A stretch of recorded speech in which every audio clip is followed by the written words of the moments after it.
Frustrated customers are coming to News 4 Investigates wondering how a company that's owed them a refund for years was awarded millions in COVID relief funds. This is far from the first time we've told you about the issues with the Walker, Stalker, Con, and Fan Fest events. Our Chris Jackman has been following these issues since 2019 and joins us now with more on when people might finally get their refunds for these canceled events. And they've been waiting so long, Maurice, and this actually came through us through a tip. Someone told us to go to usaspending.gov to see how much money Walker Stalker LLC received in government spending. And we found out it was $2.9 million. Meanwhile, the Tennessee AG's office is working hard to make sure the owner of Walker Stalker is doing his part to pay consumers back as well as vendors.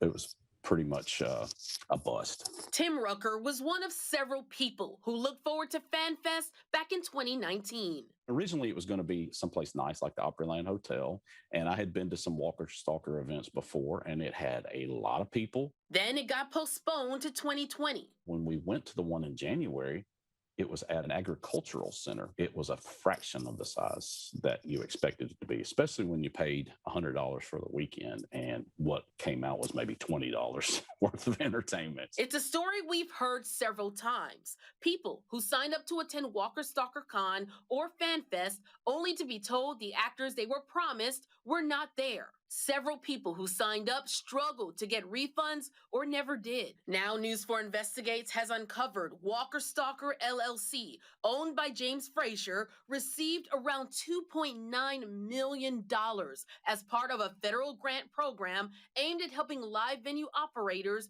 who lost business due to the pandemic. But remember, we found out customers started having problems in 2019, before the pandemic began. At one point, Walker Stalkers LLC was supposed to be sold to 3 Fams Productions, but the owner of the company told News 4 over the phone they changed their mind on the purchase after learning about all of the issues facing Walker Stalkers LLC. Well, it makes me go, this happened before COVID.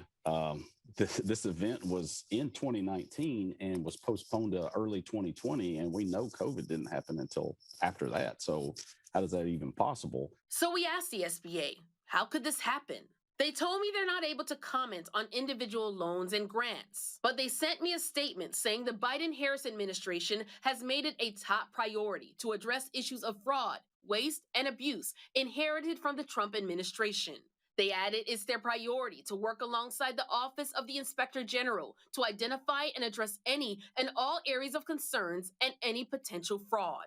He's held up his end of the bargain at this point. In February 2020, the Tennessee AG's office sued Walker Stalkers LLC and James Frazier, alleging that the failure to provide the promised refunds constituted a deceptive business practice. The AG's office reached a settlement with Frazier in December of the same year. The judgment against Mr. Frazier and his businesses had both a financial component and sort of a conduct component. And so he has upheld his part on the financial side of things. And now comes to us, we've got a little over $300,000 that we are going to be in a position to return to consumers and vendors. As for if the SBA award money will impact their settlement, David McDowell says it likely won't. The SBA, we've talked with them about those issues, and you know, they're aware of Mr. Frazier and of questions about you know, the propriety of him getting those funds. But those questions don't really concern us. We were cleared to use the funds that he did pay in settlement, and so we are determined to get those funds to consumers just as soon as we can. I'm optimistic that they'll see their refunds before the end of the year. Rucker hopes those who didn't get the experience they deserved at least get their money back. I never pursued a refund, but for those that did, it kind of frustrates me. Now, News 4 reached out to Frazier by phone, email, even on Twitter, but he never responded. To see the SBA's full statement about fraud, we'll have that on our website, WSMV.com. I'd like to say, Chris Jackman, you have just filed your final report here at WSMV. Yeah. You are now heading to our nation's capital. Yeah.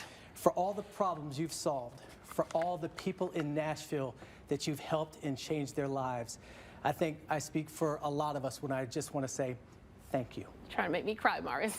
Thank you, Morris, and thank you to people at home in Nashville for all the stories you trusted me to tell, and I'm definitely going to miss you all and my WSMV family. So thank you, Morris. Good luck to you, Carice. Thank Thanks. you. Well, coming up, a home